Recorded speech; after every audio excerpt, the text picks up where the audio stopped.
ကတော့ချင်းမိုင်မှာနာမည်ကြီးတဲ့လူတီဆိုင်မိုက်ဖြစ်ပါတယ်ဒီဆိုင်ဟာဆိုလို့ရှိရင်ချင်းမိုင်ကိုအလဲလာတဲ့သူတွေပေါ့နော်မဖြစ်မနေဒီဆိုင်မှာလူတီဆိုင်မှာပြန်ကြတာဖြစ်ပါတယ်ညနေပိုင်းလာမယ်ဆိုဒီမှာတန်းစီပြီးမှစောင့်ရတာဟုတ်တယ်ဒါပေမဲ့ဒီလိုအချိန်လာလို့ရှင်တော့အရင်တော့မစောင့်ရနိုင်မဲ့လည်းစောင့်ရပါတယ်ဒီမှာသူဆိုင်ကလေလူတွေစီတယ်နာမည်ကြီးတယ်ဆိုပေမဲ့ဈေးကလည်းမကြီးဘူးပေါ့နော်ဈေးကလည်းတခြားဆိုင်တွေနဲ့အတူတူပါပဲ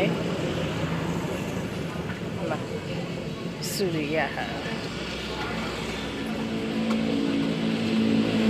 ကဲစမိုင်းနေတဲ့တွေလာမကြည့်ကြည့်နော်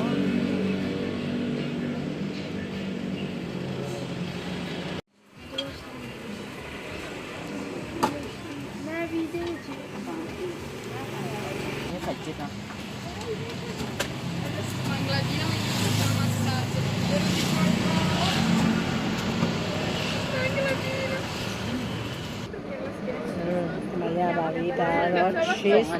egg ဖြစ်ပါတယ်